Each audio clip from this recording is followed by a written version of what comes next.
Hello there and welcome to the Premier League preview number 2 of the season, and it's going to be Liverpool versus Crystal Palace in what's going to be a very important game for Liverpool because, yeah, it looks not too bad if you take into consideration that most of these will be, friendly results and stuff like that we've had in, recent games. And obviously at the bottom of our list there is Crystal Palace in the Asia Trophy, which was, it was okay, it wasn't too bad, but it was pre-season, it was a pre-season tournament, so we've got to make sure that we take that sort of form and performance into this game in the Premier League, because we started with a draw in the Premier League, 3-3.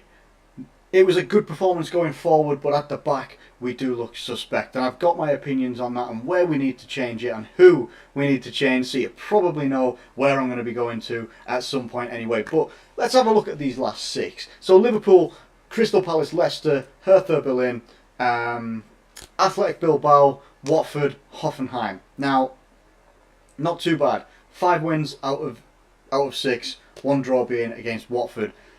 The problem that we've got, obviously, is we can't ignore the fact that Crystal Palace did beat us near the end of last season as well. So they can pull these results out. They've got the players to do it. Now, I do believe that Zaha is going to be missing for about 4 weeks or something like that. So he probably will not have a part to play in this game. But you're still going to have danger men like your Andros Townsend, like your Christian Benteke. And I don't know who else they may have actually brought in as well.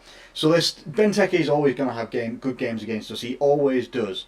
It's just written in the stars. It's just one of those things. We had him, we sold him, and now he's going to perform good against us, just like he did when he was with Aston Villa. It's just there. It's going to happen. So hopefully we can actually set up in a way that will nullify Christian Benteke, because we've got to remember as well, last year, I think it was the away fixture that we had against Crystal Palace, and we won 4-2. Bobby Firmino and Jordan Henderson were absolutely on fire, and it was great. It was good times. It was wonderful. We've also shown that we can get beat by them, and it's, we've had some history with Crystal Palace with the notorious 3-3 when Luis Suarez was still around in the 13-14 season, and we just couldn't keep hold of it. And again, there we displayed what our defensive frailties. Now we're talking about a season that was 3 years ago. What's changed? Apart from the personnel and literally the management as well. The management's changed, the personnel have changed. What's actually changed though? I'm not entirely sure. I think the mentality of our defenders, Joel Matip, I've got no problem with. I just think that sometimes his partner, Dejan Lovren, really irks me, because I don't know what it is. He has had good games, and I've said this so many times. I'm going to stop saying it at some point, hopefully. But he has had very good games in the past. He's just not right now, and it's just, I can't accept that. If he's not going to have good games, you can see where the problems are happening in our defence, and it is from Lovren. Lovren being in that team doesn't give you confidence. If you're a goalkeeper, you're his partner, or you're a left back, whatever, it doesn't matter, because if you've got someone next to you that is prone to mistakes, it's not going to bode well, is it? It's not going to make you feel confident, because you're going to have to overwork, just like Matip did against Hoffenheim. He put in a great performance. Mignolet cleaning up so well after Lovren's mistakes, and it baffles me how he's still in the team, and I don't expect him to be in the team. But, well, I wouldn't want him in the team for this coming game. I want Klavan in there. That's just my personal opinion. I reckon he'll probably still go with Lovren. He'll still try and keep faith, say that he's got good centre-backs and he's happy with them and that. No, sorry, no, not for me, not at all. So now I'm moving on to what I think Liverpool's lineup will be, and I don't actually think it'll be a great deal different, apart from 2 players. And I think Lovren will not be in here if it was me, and Moreno. I would bring in Robertson for this one, just because I think the lad deserves a shot. If you're not going to put Robertson in there, I still wouldn't necessarily go for Moreno. I think I would maybe even go for Milner, to be honest with you, because Milner is a leader on the pitch, and I think I want Milner on the pitch somewhere. Now, if Milner's going to play in this game, I either want him at left back, or I do want him on instead of Henderson. Now, I know Henderson's our club captain, but he's not performing very well right now. You saw it when Milner came on against Hoffenheim, how it seemed to settle the midfield a little bit more. He seemed to be a bit more commanding, a lot more dominant, like much more control of the midfield than Henderson did. Henderson was doing a lot of running, but it wasn't resulting in anything. To be fair, it wasn't. It just wasn't, and that's no disservice to Henderson.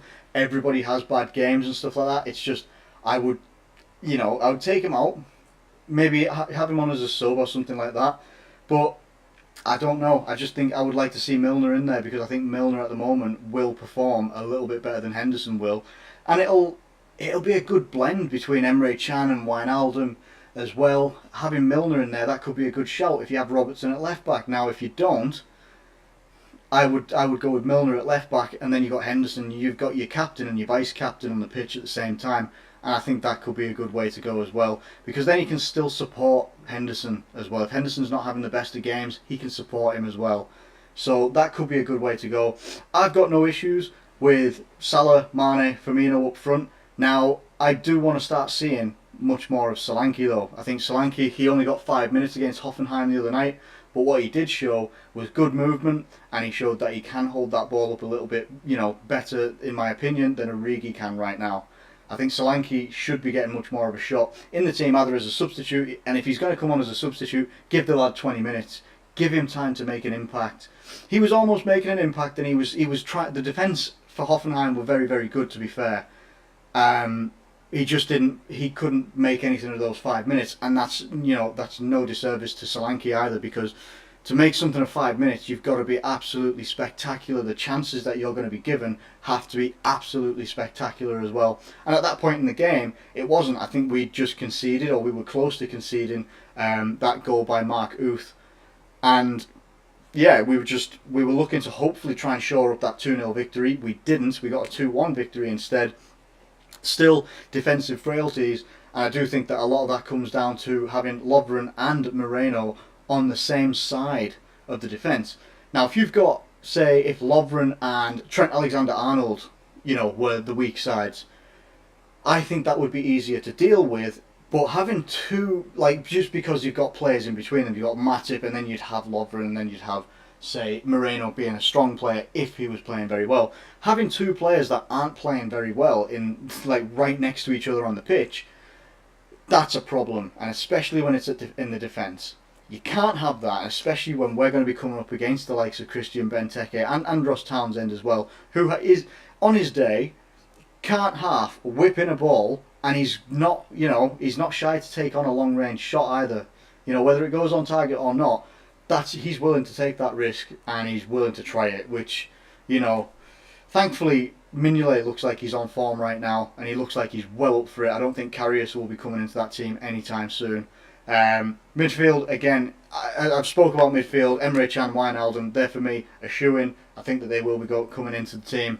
I think substitutions, if you look at our subs bench, to be honest with you, because Sturridge is apparently going to be, available for selection, or he's going to be in contention, I think he said. So I'd put Sturridge on the bench here, because I don't think, after he's had another injury, I don't think I would want to be starting Sturridge, because I don't want him to be risking having another injury. Bring him on as a substitute. He's an excellent choice to have as a substitute. So that's another option that we could have there. We could potentially have 3 strikers on the bench here in Solanke, Origi, and Sturridge.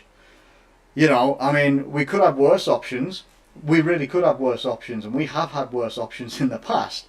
Having Milner perhaps on the bench could be starting. Maybe Henderson's on the bench. Who knows? Karius definitely will be on the bench in my opinion. Marco Grujic as well, and Lovren. I would love him to be on the bench. No offence, Lovren, you're probably a nice guy, but at the moment you're doing my head in defence. You really are. I would love to do a full-time reaction video and my video without having to mention Dejan Lovren in a negative sense. I really would. But we'll see what happens on the day. This is my predicted lineup. Let me know what your predicted lineup is in the comments below. Now, in terms of a result, Liverpool will concede, because we do. We do. That's the be all and end all of it. Liverpool concede goals. It's the same story as last season. It took us a long time. I think it was not until the Man United game where we drew 0-0, where we didn't actually concede a goal, and that was I can't remember. It might have been October. It took us a long time in the Premier League to actually keep a clean sheet, and it looks like we're going the same way, to be fair. We've had 2 games One in the Premier League against Watford, 3-3. So we've already conceded 3. You can't make this stuff up. And in the Champions League playoff, Hoffenheim, they scored a goal late on as well, and we're prone to doing that as well, given the late goals. Hopefully we don't do that this time, because we can't really afford to.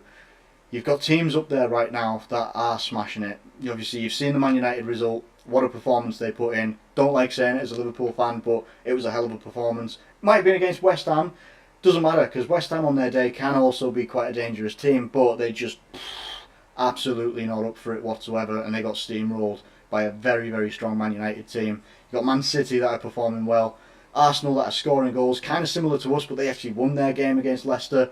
The scoring goals, their defence looks a little bit, we can't really talk about defence. Theirs is just maybe a smidgen better than ours. That is just my opinion as well. Arsenal fans might not like that, but I would say it is just a smidgen. They've got a couple more options than we have. I think they've got a fair few injuries as well, people that are out. I think they're selling that Gabriel Paulista to Valencia as well. So, I mean, they're getting rid of one there. Look, we've got to make sure that we get a good foothold early on and actually put some performances in. Okay, let's get the victory here. Let's get the victory. I'm going to go for what the exact same result was against Hoffenheim. I'm going to go for a 2-1 Liverpool win. I think you're going to see Mohamed Salah, Mane getting heavily involved in these goals.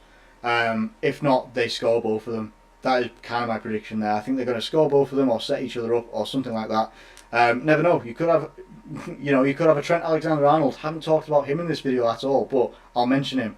He's got to be starting. And in my opinion, 18 years old, right now, I can't remember what pundits said about it, but someone said, I can't remember who it was, said that Clyne's still a better right back at the moment, but he's got to be looking over his shoulder. I was like, it's too late. He turned and looked over his shoulder, and Trent Alexander-Arnold's already passed him. He'd already passed him, because he offers things that Nathaniel Clyne doesn't. Nathaniel Clyne is a solid defender as a right back.